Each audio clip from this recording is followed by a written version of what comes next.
हम साथ ही अभिनंदन व्यक्त करना चाहेंगे असम के माननीय मुख्यमंत्री श्री सर्बानंद सोनोवाल जी का भी।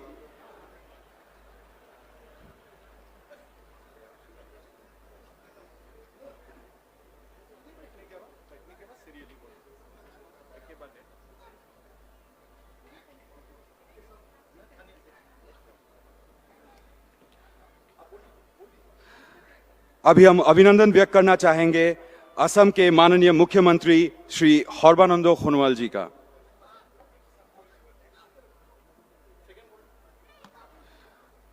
अभी साथ में हम अभिनंदन व्यक्त करना चाहेंगे असम सरकार के स्वास्थ्य, वित्त और शिक्षा मंत्री माननीय डॉक्टर हिमंत बिश्व शर्मा जी को। साथ ही हम अभिनंदन व्यक्त करना चाहेंगे बीटीसी के माननीय मुख्य कार्यकारी सदस्य श्री प्रमोद बोड़ो जी का।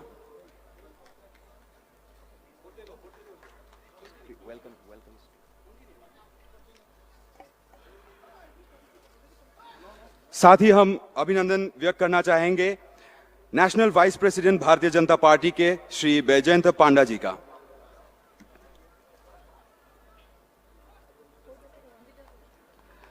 साथ ही हम अभिनंदन व्यक्त करना चाहेंगे श्री रंजीत दास, ऑनरेबल एमएलए हॉरभोग कॉन्स्टिट्यूएंसी से।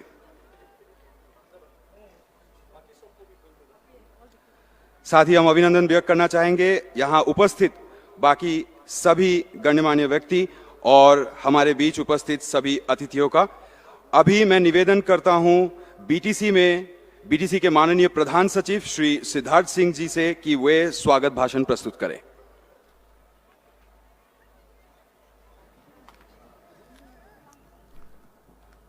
सुप्रभात, नमस्कार, खुलुमबाई। मैं सिद्धार्थ सिंह, प्रधान सचिव बीटीसी, आज इस ऐतिहासिक दिन आप सबके मध्य उपस्थित होकर अपने आप को बेहद गौरवान्वित अनुभव कर रहा हूं। सर्वप्रथम मैं स्वागत करना चाहूँगा भारत के गृह मंत्री श्री अमित शाह जी का बोडोलैंड के इस पावन क्षेत्र में। श्रीमान, आपकी उपस्थिति से न केवल बोडोलैंड अपितु पूरी असम की जनता अभिभूत है।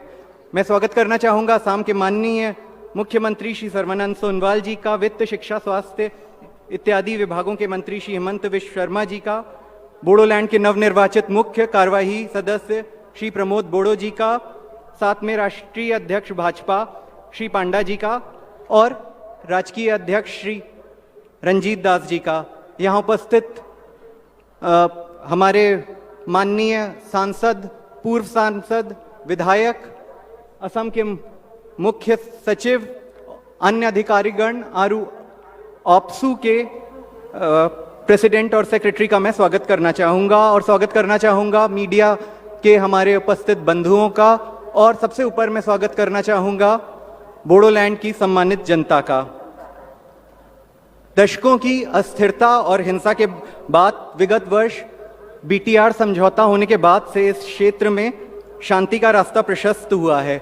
27 जनवरी 2020 में प्रधानमंत्री श्री नरेंद्र मोदी जी और अमित शाह जी के बलिष्ठ नेतृत्व में एवं श्री सर्बानंद सोनोवाल जी की अगुवाई में बहुपक्षीय बीटीआर समझौते पर हस्ताक्षर हुआ। वर्तमान मुख्य कार्यवाही सदस्य श्री बोड़ो जी ने इसमें मुख्य भूमिका निभाई थी।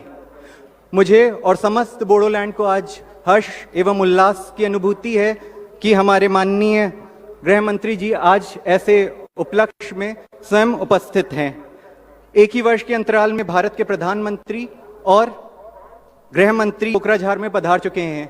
ये अपने आप में सूचक है कि भारत सरकार और राज्य सरकार नितत सतत प्रयासरत है यहाँ पे शांति और विकास की स्थापना के लिए।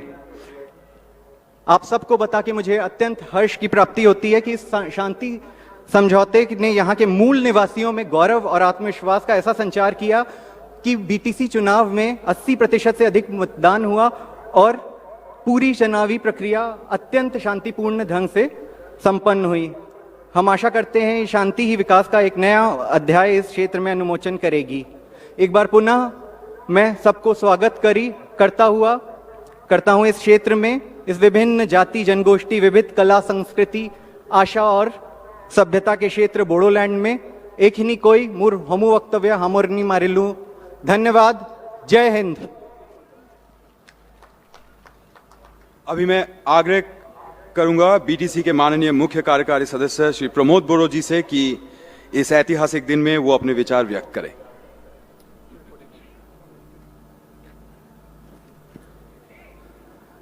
बीटीआर की फर्स्ट एकॉर्ड डे सेलिब्रेशन का आज ओपनिंग सेरेमनी में हमारे साथ उपस्थित भारत के गृह मंत्री सम्मानीय अमित शाह जी, यहाँ उपस्थित असम के चीफ मिनिस्टर सर्बानंद सोनोवाल जी, असम के finance minister doctor Himanta Biswa Sarma ji, J Panda ji, Ranjit Das ji और आज के इस समारोह में उपस्थित हमारे बीटीआर के एग्जीक्यूटिव मेंबर्स, एमसीएलएस, यहाँ आए हुए सांसद और विधायकों, मीडिया के दोस्तों और बीटीआर के सभी जनगण को मैं पहले बीटीआर गवर्नमेंट की तरफ से मैं आपको शुभकामना देता हूँ, आपको हार्दिक वेलकम करता हूँ और आपके आने से आज यहाँ जो माहौल बन गया है इसके लिए मैं आपको बहुत बहुत धन्यवाद देता हूँ। सर, आज हमें ये महसूस हुआ है कि जो एकॉर्ड 27 जनवरी में आपने किए थे, उस एकॉर्ड की वजह से यहाँ का जो हालत बिल्कुल ही बदल गया है। बोडो जाति एक ऐतिहासिक जाति है, एक प्राचीन जाति है। इसका भाषा संस्कृति इस ज़मीन से ही जन्म लिया है, तो इसकी सुरक्षा के लिए 4 डिकेड्स में 5000 से ज़्यादा शहीद हुए हैं। लेकिन इसके भाषा संस्कृति को बचाए रखने के लिए आपने जो किया है इसको हम कभी नहीं भूलेंगे। हमारे भाइयों बहनों, हमारे माता पिता काफ़ी बुरे हाल से गुजर रहे थे जब यहाँ हथियार की एक लड़ाई हो रहे थे। तो उसी समय में हम लोग का आशा जो है वो बिल्कुल ख़त्म हो गए थे। तो उसी आशा की किरणें आप लाए हैं जब आपने 27 जनवरी में ये एकॉर्ड करने का इतना एक बड़ा कदम उठाया है। सर, मुझे ये बोलने में गर्व होता है कि हमारे देश में आज ऐसे लीडर है, माननीय प्रधानमंत्री जी और आप कि लीडर हम लोग देखें कि हम लोग के उम्र में बहुत सारे लीडर देश में आए हैं गए हैं, लेकिन एक निर्णय लेने का जो क्षमता है आपका, यह सबसे अलग है। हमने जो पूर्वोत्तर से ये महसूस करते हैं कि एक दिन आएगा, एक माहौल ऐसे आएगा कि हमें प्यार करने वाले नेता हम लोग को मिलेंगे। तो अभी पूर्वोत्तर को आपने जो प्यार दिया है ये हमारे लिए बहुत बड़ी बात है सर। इसीलिए अभी जो प्रॉब्लम्स है, समस्या है, 40 साल से सिर्फ बोली नहीं, यहाँ रहने वाले सभी समुदाय एक बुरे हाल से गुजर रहे थे, दुख ही दुख थे हमारे बीच में। लेकिन ये एकॉर्ड के करने के बाद हम लोग के बीच में सुख आ गया है। आज आपसे यही मैं बोलना चाहूँगा, प्रधानमंत्री जब आए थे तब बोले थे कि यहाँ और एक बूंद भी खून गिरने नहीं देंगे। अभी एक चुनाव हो गया है सर, जिसमें एक बूंद भी खून यहाँ गिरा नहीं है। अभी एकॉर्ड के बाद हमने यही देखा कि हमारे माओ जो है सैन के नींद मिल रही है, क्योंकि उनके बेटा घर आ गया है। उनके भाई जो है, उनके बहन जो है अभी हंसी खुशी है, क्योंकि उनके भाई घर आ गए हैं, घर को संभालने के लिए, घर को देखने के लिए। जिसका जिंदगी ही एक अनसर्टेन था, वो एकॉर्ड करने के बाद अभी वापस घर में आ गए हैं। तो ऐसे एक टाइम में, ऐसे मूवमेंट में ये भी मैं बोलना चाहूँगा कि बोडो समुदाय जो है एनडीए से हम लोग बहुत आभारी है। सन 2003 में, उस टाइम में भी एनडीए थे जब बीटीसी एकॉर्ड हुआ था। सन 2020 में फिर हम लोग का एक पीस और प्रॉस्पेरिटी का एक एकॉर्ड हुआ है, वो भी एनडीए के नेतृत्व में। तो इसीलिए मैं आपको धन्यवाद देता हूं और एनडीए के लीडर को आपके माध्यम से मैं धन्यवाद देता हूं। सर, ये एकॉर्ड इम्प्लीमेंट हो रहा है। नॉर्थ ईस्ट में, इंडिया में बहुत सारे एकॉर्ड हुए हैं सदियों से, लेकिन इम्प्लीमेंट नहीं हो रहा था। ये बोडो एकॉर्ड ऐसा एक एकॉर्ड है जो ना स्पीड से इम्प्लीमेंट हो रहा है। आज जो जितना भी हम लोग का मिलिटेंट भाई थे जो अभी मेन स्ट्रीम में आए हैं, इनको जो है रिहेबिलिटेशन मिल गया है। इनका केस विड्रॉ होने जा रहा है, सभी दिशा से नॉर्मलसी आ रहा है।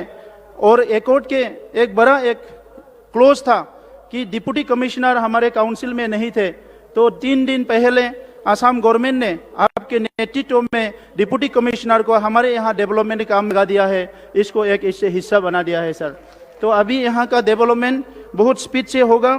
ये एक सब लोग के एक अंडरस्टैंडिंग ये लोगों के बीच में आ गया है सर। अभी जितने भी क्लोजेस भाषा है, हम यही उम्मीद करते हैं आपके नेतृत्व में ये क्लोजेस भी इम्प्लीमेंट होंगे और बहुत सारे आपने ये बिछड़े हुए इलाका के लिए, क्षेत्रों के लिए यूनिवर्सिटी दिए है, आपने NIT दिए है, मैनेजमेंट इंस्टीट्यूशन दिया है, ये सारे इम्प्लीमेंट हो जाएंगे और हमारे जो ये क्षेत्र है, ये भारत की जो डेवलप रीजन है उसके तरह हम भी एक उन्नति, एक डेवलपमेंट यहाँ देखने को मिलेगा।